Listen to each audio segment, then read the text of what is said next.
वंदे मातरम। आप देख रहे हैं नेटवर्क 10, आपके साथ मैं दीप्ति द्विवेदी। नेटवर्क 10 की तरफ से आप सभी दर्शकों को गणतंत्र दिवस की हार्दिक शुभकामनाएं।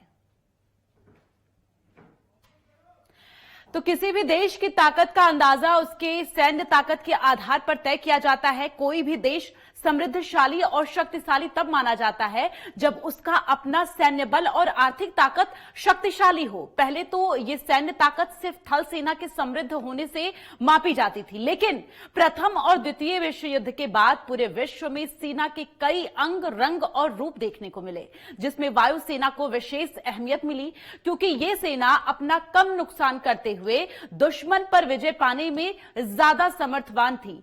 भारत में भी वायुसेना की स्थापना की गई और आज ये वायुसेना दुनिया की चौथी सबसे बड़ी वायुसेना है। आज के इस विशेष कार्यक्रम में हम भारतीय वायुसेना के उड़ान पर नजर डालेंगे कि आखिर भारतीय वायुसेना ने अपनी उड़ान कहां से शुरू की और अब तक कहां तक का सफर तय कर चुका है।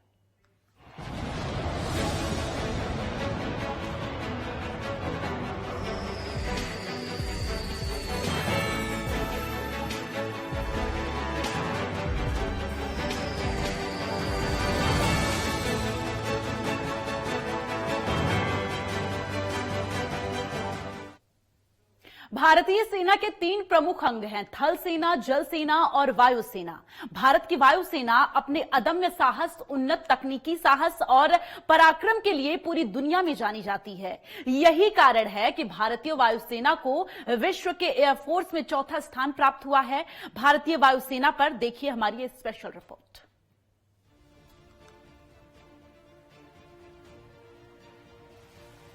कुछ ऐसी तिथियां होती हैं जो इतिहास में दर्ज हो जाती है, जो खुद पर इठलाती है, उत्सव मनाती है।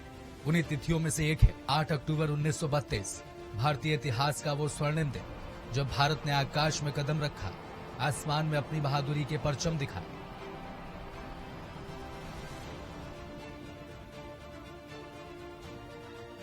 और अदम्य साहसिक पराक्रम का परिचय दिया। आज से 88 वर्ष पहले 8 अक्टूबर 1932 के दिन भारतीय वायुसेना की स्थापना हुई थी।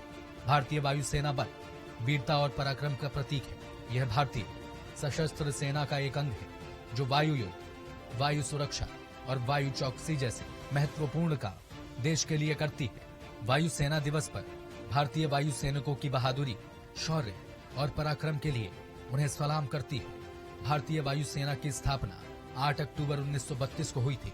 इसे 1950 से पहले रॉयल इंडियन एयरफोर्स के नाम से जाना जाता था। इसने 1945 के द्वितीय विश्व युद्ध में महत्वपूर्ण भूमिका निभाई थी। 1950 में आजादी आई। पूर्ण गणतंत्र घोषित होने के बाद इसमें रॉयल शब्द हटाकर उसे सिर्फ इंडियन एयरफोर्स कर दिया गया। भारतीय वायुसेना की पहली उड़ान 1 अप्रैल 1933 को बनाई गई। उस समय इसमें रॉयल इंडियन एयरफोर्स द्वारा प्रशिक्षित 6 अफसर और 19 हवाई सिपाही थे। पहली बार जब भारतीय वायुसेना बहादुर कार्यवाही में आई थी। वजीरिस्तान युद्ध के दौरान आदिवासी के खिलाफ थी। बाद में इंडियन एयरफोर्स को दूसरे विश्व युद्ध के दौरान काफी विस्तार मिला। विशेष रूप से बर्मा में युद्ध के दौरान इंडियन एयरफोर्स का एक महान रक्षा बल साबित हुआ। इसके गुमनाम योगदान और उपलब्धि ने भारतीय वायुसेना को 1945 में ब्रिटेन की जीत में रॉयल भूमिका निभाई और इसलिए इसे रॉयल इंडियन एयरफोर्स के रूप में जाना जाने लगा। भारतीय वायुसेना की स्थापना 8 अक्टूबर 1932। भारतीय वायुसेना की पहली उड़ान 1 अप्रैल 1933। 6 प्रशिक्षित अफसर और 19 सिपाही ने भरी उड़ान। 1950 से पहले रॉयल इंडियन एयरफोर्स था वायुसेना का नाम। पूर्ण गणतंत्र के बाद रॉयल शब्द हटाकर इंडियन एयरफोर्स किया गया।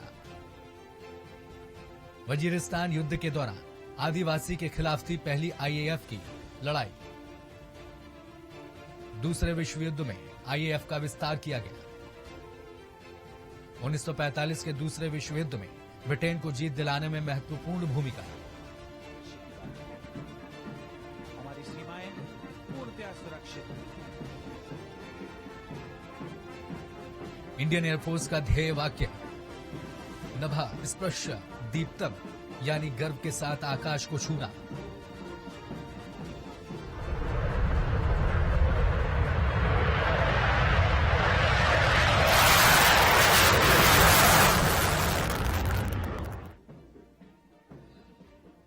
आसमानी, नीला और सफेद इसके रंग है। भारतीय वायुसेना का यह ध्येय वाक्य गीता के 11वें अध्याय से लिया गया है।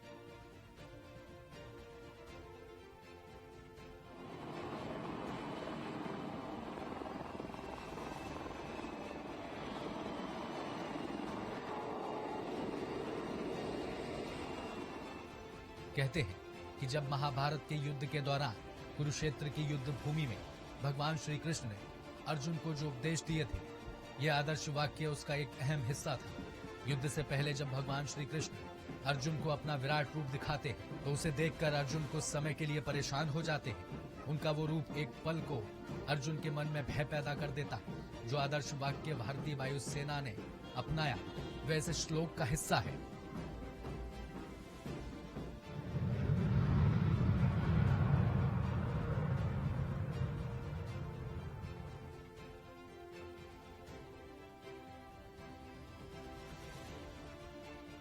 अपने ध्येय वाक्य के अनुसार भारतीय वायुसेना अपने पराक्रम के बल पर पूरे आकाश परिक्षेत्र में अपने शौर्य की पताका लहराती है और शान के साथ, गर्व के साथ आकाश को छूकर राष्ट्र की रक्षा में सर्वस्व न्यौछावर करती है।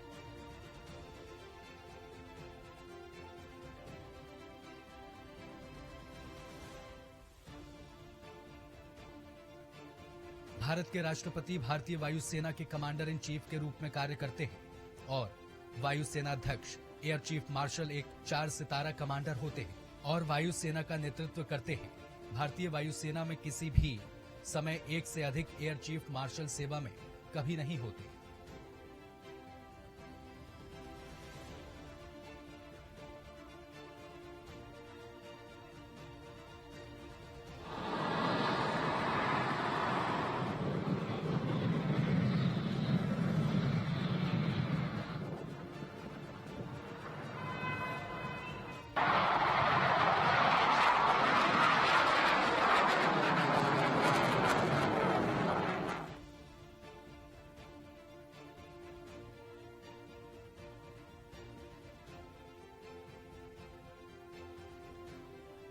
Chief air marshal Subroto Mukherjee Indian air force के पहले भारतीय चीफ थे, जिनके नेतृत्व में भारतीय वायुसेना ने खुद को उन्नत और बेहतर बनाया। दुनिया एयरफोर्स के साथ कदम से कदम मिलाकर चलने में सफलता हासिल की।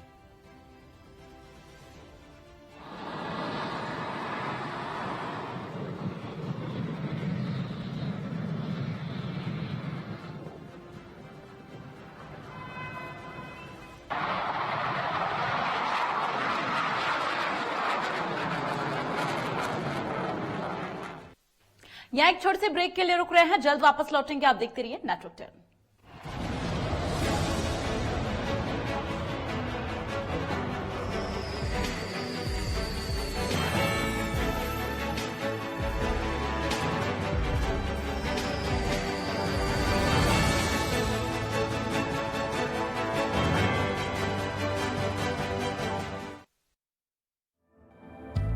पिछले 4 साल में बदल रही है धर्मनगरी।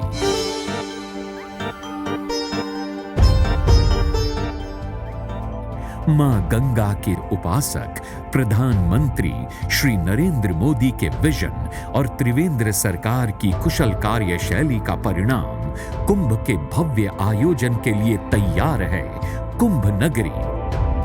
श्रद्धालुओं की सुविधा के लिए पक्की व्यवस्था।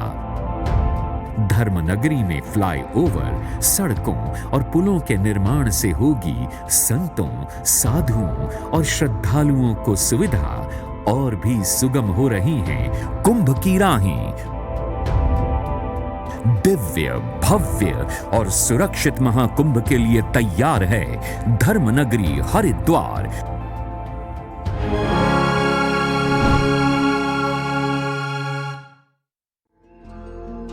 इंडिया ग्लाइकोल्स लिमिटेड परिवार की ओर से समस्त देश और प्रदेश वासियों को गणतंत्र दिवस की हार्दिक शुभकामनाएं। कोरोना संक्रमण से बचने के लिए सैनिटाइजर का प्रयोग करें। India glycols limited, Kashipur.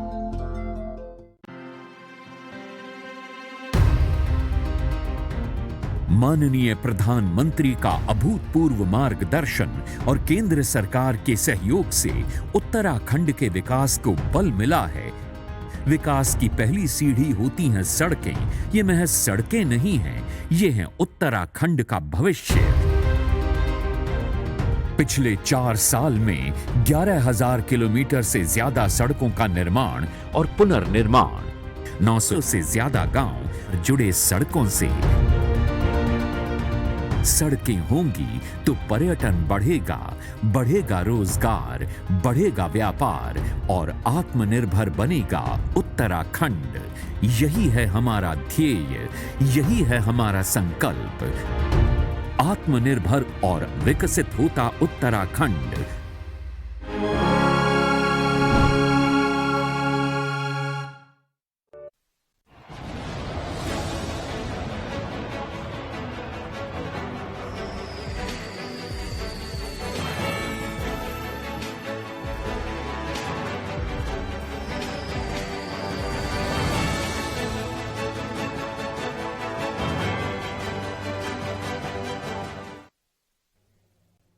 तो ब्रेक के बाद एक बार फिर आगे बढ़ते हुए बात करेंगे। रॉयल इंडियन एयरफोर्स 1950 में इंडियन एयरफोर्स हो गया और अब यहां से इसका अपना इतिहास, भारतीय एयरफोर्स का इतिहास शुरू होता है।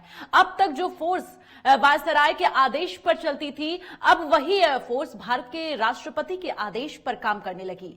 अब ये फोर्स पूरी तरह से भारतीय एयरफोर्स थी, अपने भारत की भारतीय एयरफोर्स। आजादी के बाद भारतीय एयरफोर्स ने कई ऑपरेशन को अंजाम दिया और कई युद्धों में अपनी महत्वपूर्ण भूमिका निभाई। इंडियन एयरफोर्स के शौर्य की कहानी इस रिपोर्ट में देखिए।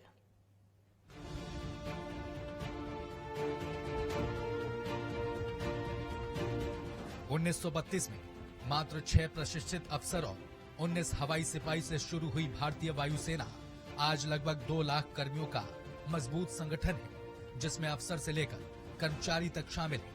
भारतीय वायुसेना का पहला ऑपरेशन वजीरिस्तान युद्ध के दौरान आदिवासियों के खिलाफ था। वहीं दूसरी बड़ी भूमिका दूसरे विश्व युद्ध में थी, जब ब्रिटिश सरकार की सहायता की गई। भारतीय वायुसेना ने बर्मा में बढ़ती हुई जापानी सेना को रोकने में सहायता प्रदान की थी, जहां इसने अपना पहला हवाई हमला आराकन में जापानी सैन्य छावनी पर किया।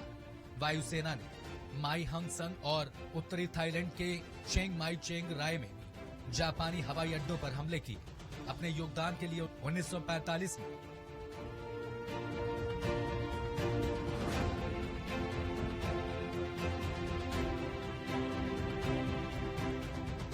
राजा जॉर्ज 6 ने इसे रॉयल की उपाधि दी, लेकिन वास्तविक इंडियन एयरफोर्स की भूमिका और ऑपरेशन शुरू हुए और आजादी के बाद भारतीय वायुसेना ने कई ऐसे ऑपरेशन में अपनी भूमिका निभाते हुए जीत दर्ज की।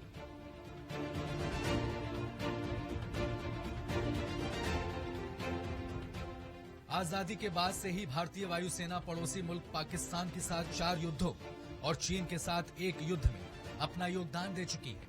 अब तक इसने कई बड़े मिशनों को अंजाम दिया है, जिनमें ऑपरेशन विजय, गोवा का अधिग्रहण, ऑपरेशन मेघदूत, ऑपरेशन कैक्टस और ऑपरेशन पुमलाई शामिल है। ऐसे कई विवादों के अलावा भारतीय वायुसेना संयुक्त राष्ट्र के शांति मिशन का भी सक्रिय हिस्सा रही है।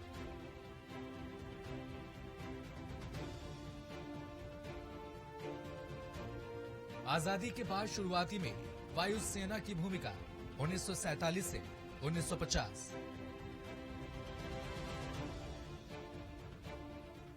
आजादी के बाद भारत 2 भागों में भारत संघ और डोमिनियन ऑफ पाकिस्तान यानी भारत और पाकिस्तान 2 भागों में बांट दिया गया। भौगोलिक विभाजन के बाद वायुसेना भी दोनों देशों में बांट दी गई। भारत की वायुसेना का नाम रॉयल इंडियन एयरफोर्स ही रहा। स्क्वाड्रन और कार्यालय पाकिस्तान में चले गए। उन्हें रॉयल पाकिस्तान एयरफोर्स में शामिल कर दिया गया। उसी दौरान जम्मू कश्मीर के ग्रहण का विवाद खड़ा हो गया। पाकिस्तानी सेना को राज्य में घुसते दे जम्मू कश्मीर के महाराजा हरि सिंह ने भारत का हिस्सा बनना स्वीकार कर लिया ताकि सैन्य सहायता मिल सके। विलय के कागजातों पर दस्तखत होते ही रॉयल इंडियन एयरफोर्स ने सैन्य टुकड़ियों को युद्ध क्षेत्र में उतारना शुरू कर दिया और तब ये सेना सिर्फ रसद पहुंचाने और प्रबंधन के काम के तौर पर प्रयोग में लाई गई। इस तरह भारत पाकिस्तान में एक अघोषित युद्ध छिड़ गया। युद्ध के समय रॉयल इंडियन एयरफोर्स का पाकिस्तानी वायुसेना से हवाई युद्ध में सामना नहीं हुआ, लेकिन सैन्य टुकड़ियों को पहुंचाने और जमीनी दल को हवाई सहकार्य देने में इसका महत्वपूर्ण योगदान रहा। कोंगो युद्ध और गोवा मुक्ति संग्राम 1960 से 1961। भारतीय वायुसेना ने 1960 में महत्वपूर्ण संघर्ष देखा, जब कोंगो पर बेल्जियम का 75 सालों का राज अचानक खत्म हो गया और देश को बड़े पैमाने पर हिंसा और विद्रोह ने निगल लिया। भारतीय वायुसेना ने अपने 5वें स्क्वाड्रन में जो इंग्लिश इलेक्ट्रिक कैनबेरा विमानों का दस्ता था, उनको संयुक्त राष्ट्र के कोंगो अभियान में सहायता देने के मकसद से रवाना कर दिया। स्क्वाड्रन ने नंबर में परिचालन मिशन के उपक्रम शुरू कर दिए। 1966 में संयुक्त राष्ट्र का अभियान खत्म होने तक स्क्वाड्रन वहां टिका रहा। वहीं 1961 के अंत में वर्षों से चली आ रही बातचीत के बाद भारतीय सरकार ने पुर्तगालियों को गोवा और आसपास के इलाकों से खदेड़ने के लिए सशस्त्र बलों को तैनात करने का निर्णय लिया। ऑपरेशन विजय के तहत भारतीय वायुसेना को जमीनी दल को सहायता प्रदान करने के लिए कहा गया। 8 से 18 दिसंबर के बीच पुर्तगाली वायुसेना को बाहर निकालने के उद्देश्य से कुछ फाइटर्स और बम वर्षक विमानों द्वारा जांच उड़ानें भरी गई, पर इसका कोई असर नहीं हुआ। 18 दिसंबर को कैनबेरा बम वर्षकों ने दावोलिम हवाई पट्टी पर बमबारी की, लेकिन इस बात का विशेष ध्यान रखा गया कि टर्मिनल और एटीसी टावर को बर्बाद न किया जाए। 2 पुर्तगाली यातायात विमान सुपर कॉन्टिलेशन और DC-6 को अकेला छोड़ दिया गया ताकि उन पर कब्जा किया जा सके, लेकिन पुर्तगाली पायलट उन्हें क्षतिग्रस्त हवाई पट्टी से उड़ा ले जाने में सफल हुए, जिसके जरिए वे पुर्तगाल भाग निकले। हंटर विमानों ने बॉम्बोलिम और वायरस स्टेशन पर हमला किया और वेम्पायर विमानों द्वारा जमीनी दस्तों को सहायता प्रदान की। दमन में मेंटर विमानों द्वारा पुर्तगाली बंदूक पदों पर हमला किया गया और आगंस ने डी में रनवे पर बमबारी की और नियंत्रण टावर, वायरलेस स्टेशन और मौसम स्टेशन नष्ट कर दिए, और इस प्रकार भारतीय वायुसेना ने गोवा पर भारत का कब्जा दिलाया। इसी के साथ ही ऑपरेशन विजय सफल हुआ और गोवा के भारत में विलय का रास्ता साफ हो गया। 1962 भारत चीन युद्ध। 1962 में भारत चीनी भाई भाई का नारा दिया गया, लेकिन चीन की नजर भारत की जमीन पर थी और चीन ने भारत की सीमावर्ती इलाकों में सैन्य तैनाती कर दी और अंत में भारत चीन के बीच भीषण युद्ध हुआ। इस युद्ध में भारतीय वायुसेना का उपयोग प्रमुखता से नहीं किया गया, फिर भी स्क्वाड्रन के तत्कालीन flight commander, squadron leader JM नाथ ने अक्साई चीन तिब्बत क्षेत्र के दुश्मन की पहाड़ी सीमा के भीतर जोखिम भरे कई मिशनों को अंजाम दिया। उनके इस साहसिक टोही मिशनों के लिए उन्हें 1962 में भारतीय वायुसेना का पहला महावीर चक्र प्रदान किया गया। वायुसेना एक बयान के मुताबिक 1962 में अगर भारत ने वायुसेना का उपयोग किया होता तो स्थिति कुछ और ही होती। 1965 भारत पाक युद्ध में IAF की भूमिका। भारतीय वायुसेना अपने असली एक्शन में नजर आई। 1965 के भारत पाक युद्ध में भारत सरकार ने भी 1962 की गलती नहीं दोहराई और भारतीय वायुसेना का पूरा उपयोग किया। 1965 में पाकिस्तान के साथ युद्ध के दौरान मध्य वायु कमान के कैनबेरा वायुयान स्क्वाड्रन बड़े ही विध्वंसक तरीके से गति में आए। इन्होंने पश्चिम क्षेत्र में पाकिस्तान के विरुद्ध बड़ी संख्या में टोही, बॉम्बिंग और क्लोज एयर सपोर्ट मिशनों को पूर्ण किया। कलाला, मुरारीपुर, मुल्तान, पेशावर तथा सरगोधा में पाकिस्तानी एयरबेसों पर रात और दिन में अत्यंत ही बारीकी से हवाई हमला किया गया। 13 और 14 सितंबर की रात को नंबर 5 स्क्वाड्रन के स्क्वाड्रन लीडर चरणजीत सिंह तथा फ्लाइट लेफ्टिनेंट मंगत सिंह ने दुश्मन की सीमा के काफी भीतर घुसकर पेशावर में एक महत्वपूर्ण एयरबेस में बहुत ही सटीक तरीके से हवाई हमला किया। इस युद्ध के लिए मध्य वायु कमान की कैनबेरा स्क्वाड्रन के सदस्यों को MVC के फर्स्ट वॉर के साथ 3 महावीर चक्र से अलंकृत किया गया, लेकिन यह कार्यवाही भारतीय वायुसेना ने अपनी जमीन पर रहकर की थी। दुश्मन देश की जमीन पर कोई कार्यवाही नहीं की गई थी। 1971 भारत पाक युद्ध में IAF की भूमिका। पाकिस्तानी सरकार पूर्वी पाकिस्तान, आज बांग्लादेश की जनता पर अत्याचार कर रही थी। 1971 में बांग्लादेश के शरणार्थी भारत आने लगे। भारत पाक के बीच राजनयिक संबंध बिगड़ने लगे। भारत की प्रधानमंत्री इंदिरा गांधी थी।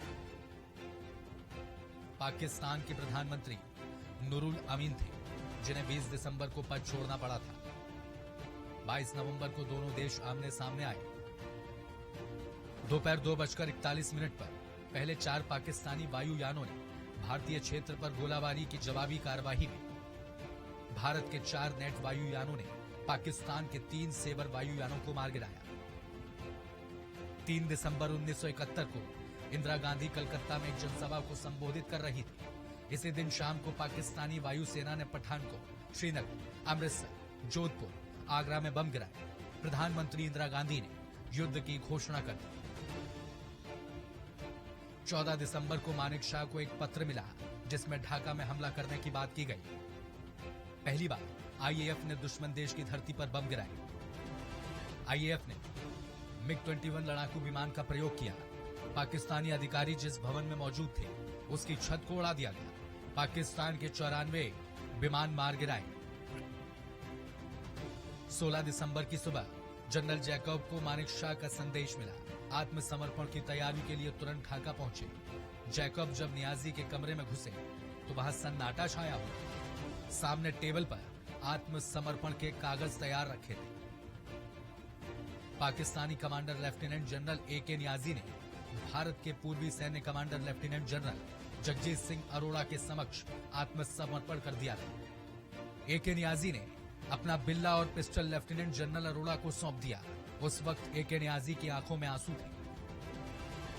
16 दिसंबर को पाकिस्तान के 93,000 सैनिकों ने भारतीय सेना के सामने सरेंडर किया। 17 दिसंबर को 93,000 पाकिस्तानी सैनिकों को भी बंदी बनाया गया। मानेक शॉ ने इस जीत की सूचना प्रधानमंत्री इंदिरा गांधी को दी।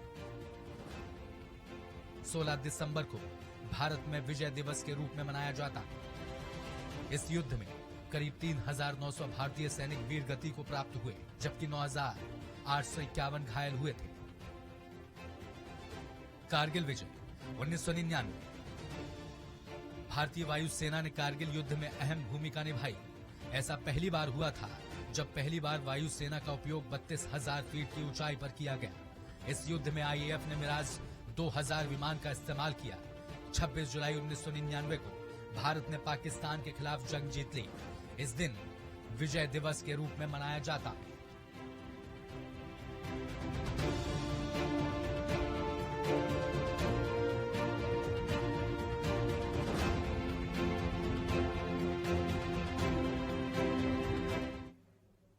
यहाँ एक छोटे से ब्रेक के लिए रुक रहे हैं। ब्रेक के उस पार भी स्पेशल रिपोर्ट का सिलसिला जारी रहेगा। आप देखते रहिए नेटवर्क 10।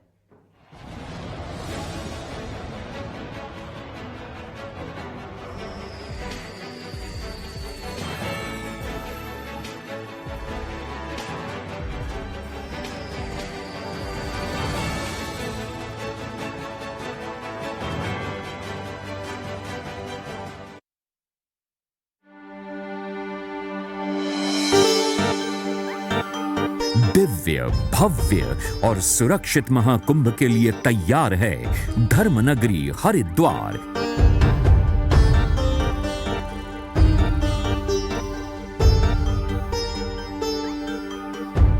प्रधानमंत्री श्री नरेंद्र मोदी के मार्गदर्शन में त्रिवेंद्र सरकार ने आस्था से सजा दी है धर्म की नगरी हरिद्वार।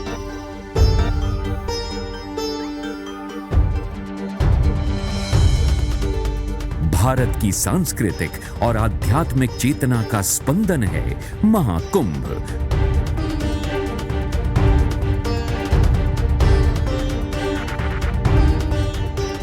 कोविड की चुनौतियों के साथ महाकुंभ के लिए तैयार हैं हम।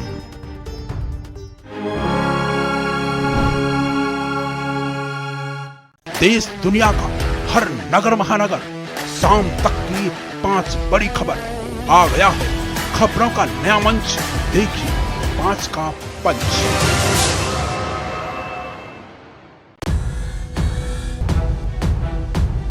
नमो विजन को धरातल पर उतारती त्रिवेंद्र सरकार उत्तराखंड के विकास के लिए दृढ़ संकल्प है।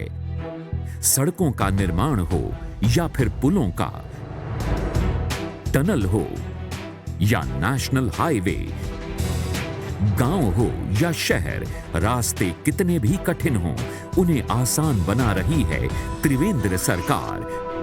दशकों से जो वंचित थे सड़कों से, वहां पहुंच रही हैं पक्की सड़कें। पुलों के निर्माण से मिट रही हैं दूरियां। पिछले 4 साल में उत्तराखंड की तस्वीर बदल गई है।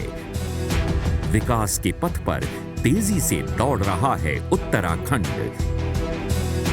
आधुनिक और विकसित हो रहा है उत्तराखंड।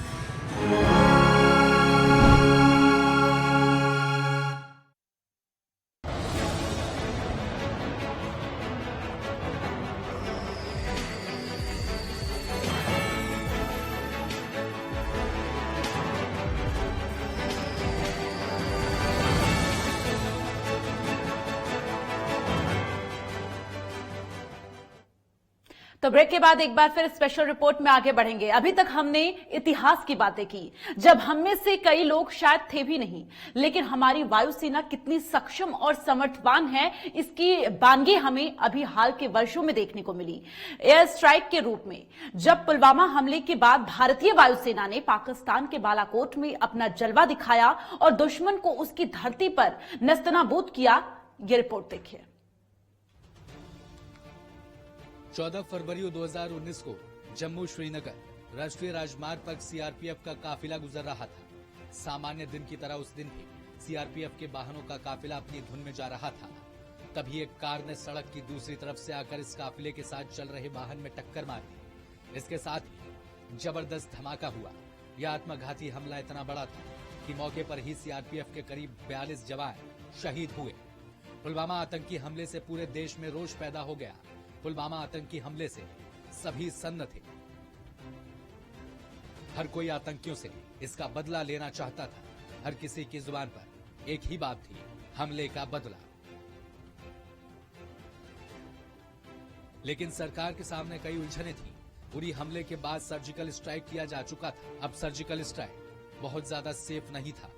15 जनवरी को वायुसेना प्रमुख बीएस धनोआ ने स्ट्राइक का प्रपोजल रखा और सरकार ने इसे हरी झंडी दे दी। राष्ट्रीय सुरक्षा सलाहकार अजीत डोभाल और पीएम मोदी और वायुसेना अध्यक्ष बीएस धनोआ के नेतृत्व में रणनीति बनी। पुलवामा हमले का बदला लेने के लिए सरकार ने भारतीय वायुसेना को चुना। 12 मिराज 2000 लड़ाकू विमानों को तैयार किया। हमले के 12 दिन बाद 26 फरवरी 2019 को भारतीय वायुसेना ने 26 फरवरी को तड़के बालाकोट में आसमान से बम वर्षा शुरू कर दी। भारतीय वायुसेना के इस एयर स्ट्राइक में बल्कि करीब 300 से ज्यादा आतंकियों को मौत के घाट उतार दिया गया।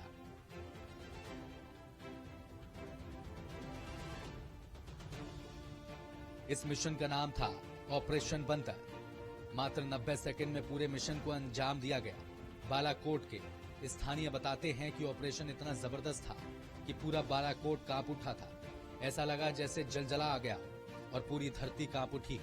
भारतीय वायुसेना इस ऑपरेशन को अंजाम देकर वापस सकुशल अपने देश लौट चुकी थी और सीमा पर MiG-21 की तैनाती की गई ताकि पाकिस्तान की तरफ से हुई किसी भी हरकत का माकूल जवाब दिया जा सके।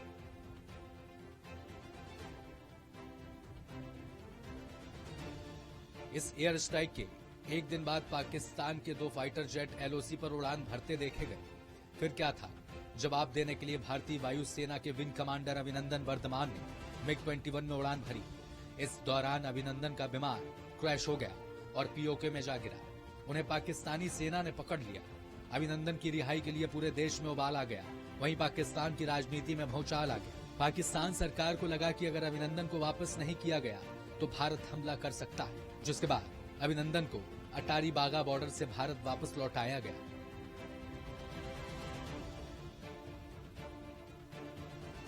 भारतीय वायुसेना अपने पराक्रम और साहस के लिए पूरी दुनिया में जानी जाती है और अपनी क्षमता के अनुरूप भारतीय वायुसेना दुनिया की चौथी सबसे शक्तिशाली और बड़ी वायुसेना मानी जाती है। वहीं चीन की पीपल्स लिबरेशन आर्मी एयरफोर्स दुनिया की दूसरी बड़ी वायुसेना है, जबकि पाकिस्तान की वायुसेना का स्थान 7वां है। इंडियन एयरफोर्स की पाकिस्तान और चीन से तुलना। भारत दुनिया की चौथी बड़ी वायुसेना, चीन दुनिया की दूसरी बड़ी वायुसेना, पाकिस्तान दुनिया की 7वीं बड़ी वायुसेना। भारतीय वायुसेना में कुल 1,70,000 सैनिक, चीन की पीपल्स लिबरेशन आर्मी एयरफोर्स में 3,30,000 सैनिक, पाकिस्तान की वायुसेना में कुल 70,000 सैनिक हैं। भारतीय वायुसेना, भारत के पास 1700 एयरक्राफ्ट हैं, 900 कॉम्बैट एयरक्राफ्ट हैं। भारत के पास 10 की संख्या में C-17 ग्लोब मास्टर एयरक्राफ्ट हैं। भारत में 4 राफेल शामिल होने पर शक्ति और बढ़ी। फाइटर पायलट करीब 600, helicopter 720, attack jet 804, attack choppers 49। चीन की वायुसेना, चीन के पास 2800 मेन स्ट्रीम एयरक्राफ्ट हैं, 1900 कॉम्बैट एयरक्राफ्ट हैं। चीनी वायुसेना ने 192 आधुनिक लॉन्चर बनाए हैं। चीन के पास S-300 जमीन से हवा में मार करने वाली मिसाइल है। पाकिस्तान वायुसेना, कुल aircraft 1281, fighters 320, attack 410, transports 296, trainers 486, कुल हेलीकॉप्टर्स 328, लड़ाकू हेलीकॉप्टर्स 49, अटैक चॉपर्स 15।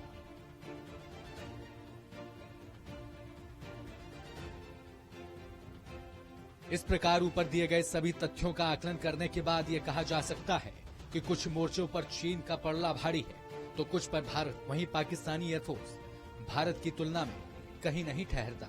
वहीं राफेल के भारतीय वायुसेना के बेड़े में शामिल होने के बाद भारतीय वायुसेना और ताकतवर समृद्ध हुई। Bureau report, network 10।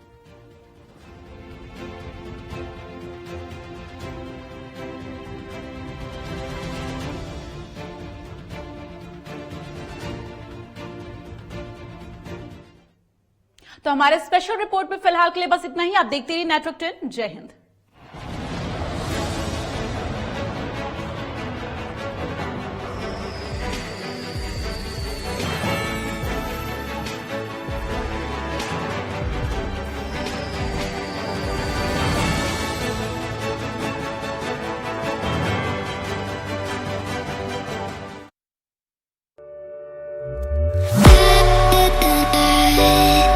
चटपटी चाट हो या फिर हो तीखी